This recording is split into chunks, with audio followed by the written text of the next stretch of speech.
नमस्कार टीवी और मैं हूं आपके साथ स्मिता पटवार। चलिए रुक करेंगे उत्तराखंड की तमाम बड़ी खबरों का, लेकिन उससे पहले एक नजर आज की हेडलाइंस पर। सितारगंज में बिजली कटौती की समस्या से मिलेगी राहत, 2 महीने के भीतर लगेगा दूसरा high power transformer. Dharasu Yamunotri राजमार्ग के अतिक्रमण पर चलेगा प्रशासन का बुलडोजर, अपर जिलाधिकारी ने दिए निर्देश। कांडा पंपिंग पेयजल योजना की लाखों रुपए की विद्युत लाइन हुई बेकार, गांव की लाइन पर जोड़ दिया ट्रांसफार्मर। टिहरी के मैकोट गांव में 28 साल की विवाहिता की संदिग्ध अवस्था में मौत, मायके पक्ष ने लगाए गंभीर आरोप। अब उत्तराखंड के आंगनबाड़ी केंद्रों में प्री स्कूल भी संचालित होंगे, जिनको बाल वाटिका का नाम दिया गया है। केंद्र सरकार की नई शिक्षा नीति 2020 का शुभारंभ विकासखंड कोटाबाग में क्षेत्रीय विधायक बंशीधर भगत ने किया। यहाँ प्राथमिक विद्यालय झलुआ झाला में आयोजित कार्यक्रम में विधायक बंशीधर भगत ने सरकार की नई शिक्षा नीति और बाल वाटिका के बारे में विस्तार से जानकारी ली।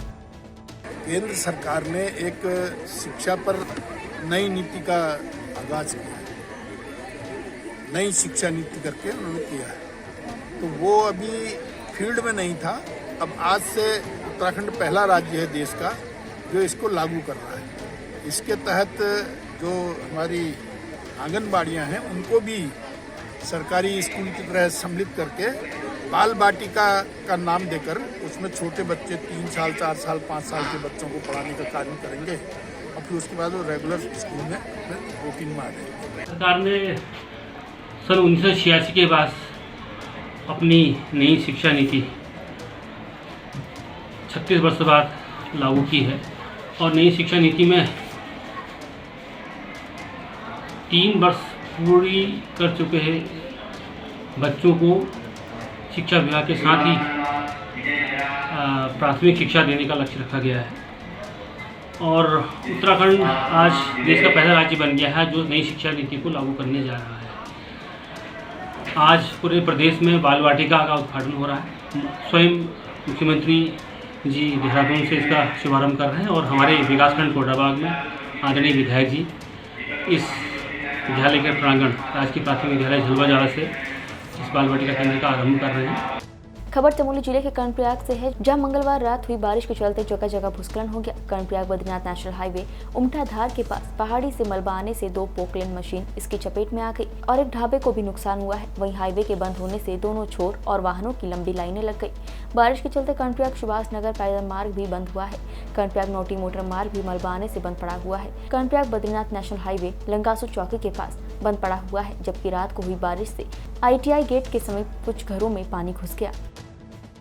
नमस्ते, आप देखो यहाँ पर एक दिन में पहली बार है कि हमारे अपने पानी हमारे खेत बागीचा आप लोग बोले हम काला काला किन्नी का ना तुम लोग नहीं बनाता इनको छोड़ दीजिए हम के लिए अच्छा नहीं हो, हमारा पूरा बर्बाद है पूरा जगह हमारे फोन आते ढलान करे रोड आई बोली नाली भी निकाले तुम लोग देख रहे आप मीडिया आ जाओ यहाँ पर अभी देखो ना यहाँ कितनी बर्बाद हो रही है। हमने रोड ब्लॉक करना हूँ सीधा हूँ हमारे भीतर पानी भरी हम कनके रो हमारा छोटा बच्चा से हम कनके ले अब वो सारा हम आपको रुक रहे पानी डूब आ गया।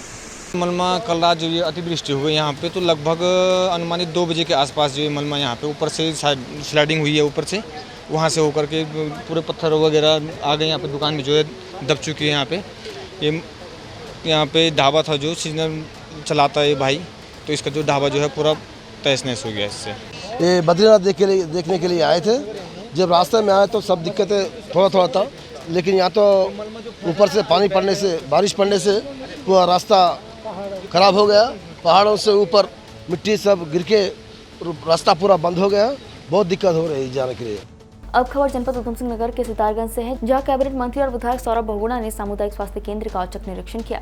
वहीं निरीक्षण के दौरान कैबिनेट मंत्री सौरभ बहुगुणा ने सफाई, बिजली, पानी को लेकर अस्पताल स्टाफ से काफी नाराजगी व्यक्त की। साथ ही उन्होंने सभी डॉक्टरों के OPD रजिस्टर चेक किए। वहीं सामुदायिक स्वास्थ्य केंद्र सितारगंज के चिकित्सा अधीक्षक डॉक्टर राजेश आर्य अपना OPD रजिस्टर दिखाने में नाकामयाब रहे, जिस पर मंत्री सौरभ बहुगुणा खासी नाराज दिखे। समस्या है कि बिजली कटौती की समस्या बहुत ज़्यादा आ रही है। उसके लिए मैं धन्यवाद करूँगा, मैंने माननीय मुख्यमंत्री की संज्ञान में बात डाली और धन्यवाद करूँगा कि उन्होंने 12.5 kV का ट्रांसफर जो है वो फौरन सितारगंज को उपलब्ध करवाया।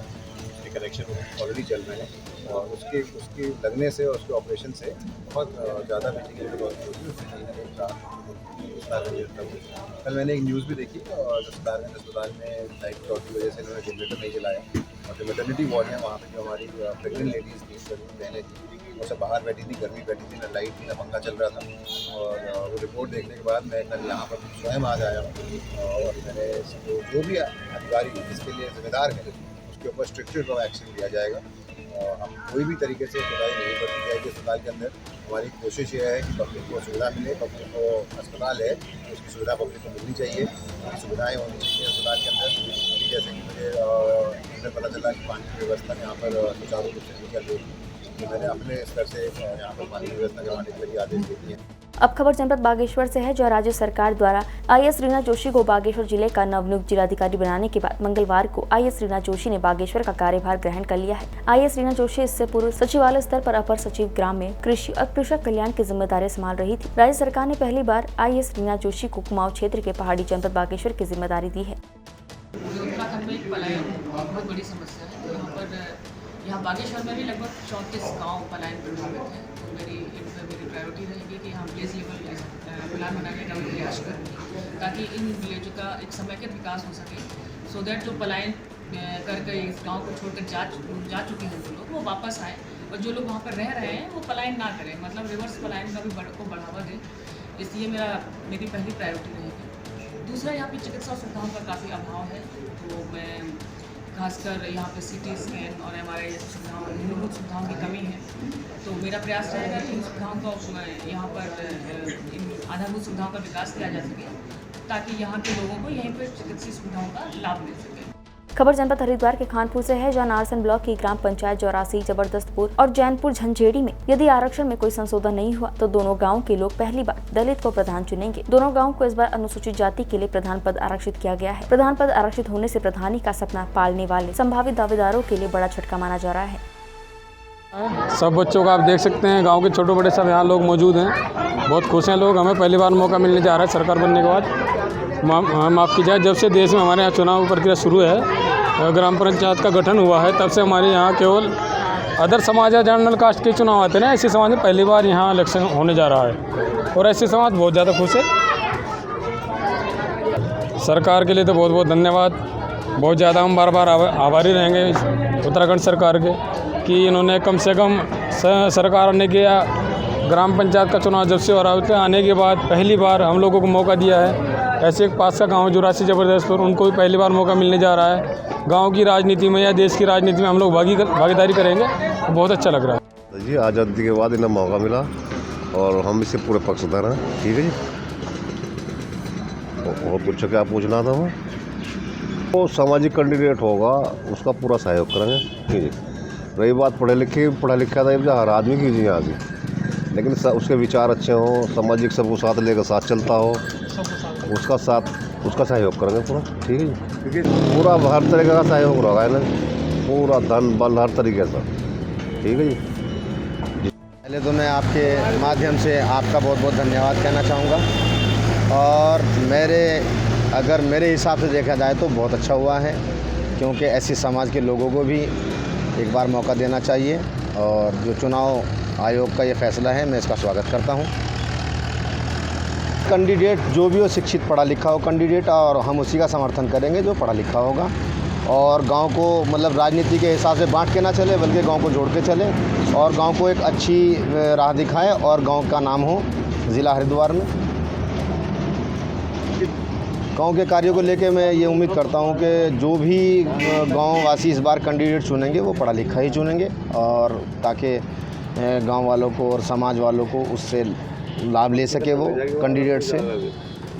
हाँ, कमियां बहुत है गांव में जो होनी चाहिए, जैसे कि हमारे गांव में लगभग 20 सालों से जल भराव की समस्या है जो अभी तक दूर नहीं हो पाई है, और उम्मीद करता हूं कि आने वाला जो भी कैंडिडेट होगा वो इस समस्या को इंशाल्लाह दूर कर देगा। शिक्षा को कैसे देखते हैं? हाँ, शिक्षा का स्तर भी हमारे गांव में धीरे धीरे डेवलप हो रहा है, और मैं यही चाहूँगा कि आने वाला जो भी प्रतिनिधि हो वो शिक्षित हो और शिक्षा के स्तर को थोड़ा सा और आगे बढ़ाए, और शिक्षित लोग होंगे तो समाज आगे बढ़ेगा। खबर नैनीताल जिले के रामनगर से है, जहां वन प्रभाग तराई पश्चिमी के अंतर्गत पड़ने वाले आम पोखरा रेंज में देर रात गुलदार के शावक की रोड एक्सीडेंट में मौत हो गई। वन विभाग ने गुलदार के शावक का पोस्टमार्टम किया। आपको बता दें कि रामनगर वन प्रभाग तराई पश्चिमी के अंतर्गत पड़ने वाले आम पोखरा रेंज के अंतर्गत रामनगर काशीपुर नेशनल हाईवे 309 हल्द्वार सती मंदिर के पास देर रात एक अज्ञात वाहन की चपेट में आने से गुलदार के 5 से 6 महीने के शावक की मौत हो गई। मौत की सूचना पर विभाग में हड़कंप मच गया।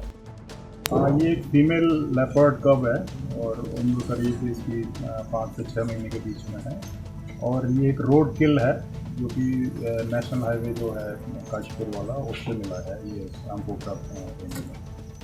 और अभी जैसा पोस्टमार्टम अभी हम करने जा रहे हैं, लेकिन प्रथम दृष्टया ये पूरा जो है इसमें जो इंजरी है वो रोड किल का ही केस लग रहा है।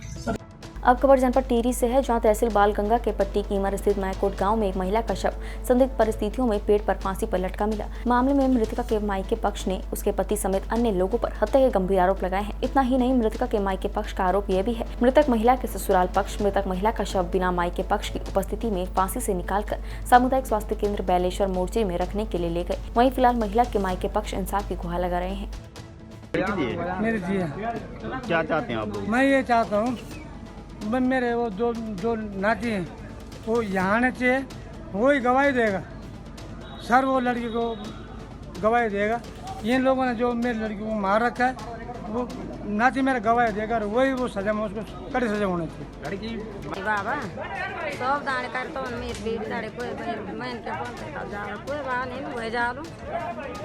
तहसीलदार भी सुनना तो बहुत कम होती सुबह बेटी हम लगे यहाँ पर कतई नहीं सुनने लगे हैं। पुलिस वालों को मेरे बड़े वाल नहीं आवा नंबर से व्यस्त में डाल है जैन बातचीत काम था या कर है इन पुलिस वाला इन होमगार्ड वाला जो अब लड़का बुआरे भी मान लगे ये चन मिली सरकार नौकरी ये सही मेरे नौनी लास्ट तो सिर्फ पारन लिया में छोड़ देनी अस्सी अपना घर बजी गए हैं और अब रियाना ये यहाँ मतलब क्या गरीब पुलिस नहीं है वहाँ लगी तुम्हें कब लगी पता? हमें पता ब्याह सुबह बताया तो ब्याह 3 बजे ठीक है जमाइन बोले वीडियो कॉल करी ताकि ब्याह वाला तब मैं बोल मैं लिया कर ठीक है मैं तो कॉल वीडियो कॉल करी पास आई 2 बजे कॉल कि यहाँ पे ऐसा हो गया कि लड़की ने आत्महत्या कर दी। हमने पटवारी को कॉल करी, हमने इनको बोला कि सर तब तक डेड बॉडी को मत निकालना जब तक हम लोग नहीं आए। इन्होंने क्या करा, डेड बॉडी निकाली, हमारे लिए बोला कि तुम हम चमेल आए तो इन्होंने हमारे लिए बोला कि तुम सेंदुल आओ। हम सेंदुल गए तो सेंदुल में डेड बॉडी नहीं थी। फिर हम यहाँ पे आए, यहाँ पे इन्होंने डेड बॉडी छोड़ी और ये भाग गए। कल हम पूरी रात यहाँ पे रहे और हमने इनको कई बार कॉल करी, इन्होंने हमारा कॉल को कट के यहाँ पे नहीं आए। आप लोगों ने तहरीर दी है क्या? हाँ, हम थाने में गए, थाने में रिपोर्ट लगाने की कोशिश करी पर नहीं लिखी, मना करा साहब की नहीं, तहसीलदार के पास है सारा इंचार्ज। पटवारी सामने पे, पटवारी कहता है कि वहाँ पे बारिश बहुत लगी, हमने घास को निकाला है।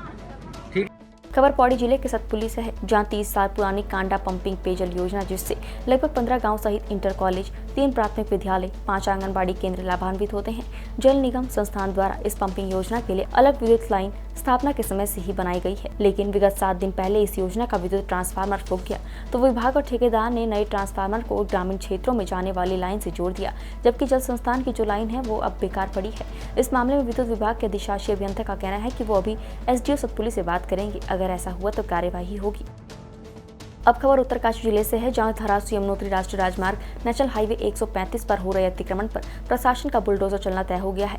अपर जिलाधिकारी तीर्थपाल सिंह ने धरासू यमुनोत्री राजमार्ग के उन सभी स्थानों को चिन्हित करने के राजस्व टीम को निर्देश दिए हैं और नेशनल हाईवे खंड बटकोट के अधिशासी अभियंता को सख्त कार्यवाही और विधिक कार्यवाही करने के निर्देश भी SDM ने दिए। आपको बता दें कि धरासू से सिलक्यारा तक इस राष्ट्रीय राजमार्ग को ऑल वेदर रोड बनाने का काम अब अंतिम चरण में है और रोड चौड़ीकरण के साथ ही फेडी, कल्याणी, पनोत, बडाली आदि स्थानों पर लोगों ने सड़क पर ही अतिक्रमण करना शुरू कर दिया है और कई जगहों पर मकान बनकर तैयार भी हो चुके हैं।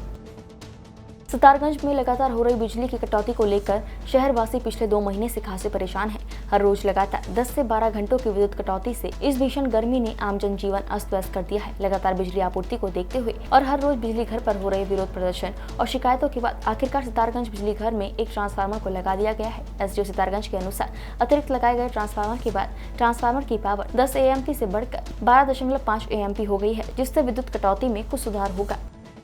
तो अभी जो हमारा 10 MVA का ट्रांसफार्मर था उसकी कैपेसिटी बढ़ा के 12.5 MVA का कर दिया है उससे थोड़ी बहुत राहत मिलेगी अभी। और इन फ्यूचर लगभग 2 महीने के भीतर एक नया ट्रांसफार्मर और लगाया जाएगा, उससे जो ये ओवरलोड वाली समस्या है इसे पूरी तरह से राहत मिलेगी। तो उसमें लगभग 2 महीना लग जाएगा। तो क्षेत्रवासियों से कुछ थोड़ा सा भी गर्मी भी ज़्यादा पड़ रही है इस बार, बारिश का भी कुछ असर है। अगर बारिश भी हो जाए समय से, थोड़ा जो हमारे ट्यूबवेल चल रहे हैं उन पर जो भी लोड है वो थोड़ा कम हो जाता है, उससे हमारी जो ट्रांसफार्मर की वो है वो कम हो जाती है, उसमें जो लोड बढ़ रहा है। उत्तराखंड की तमाम बड़ी खबरों में फिलहाल इतना ही। बाकी खबरों के लिए देखते रहिए पहाड़ टीवी। नमस्कार।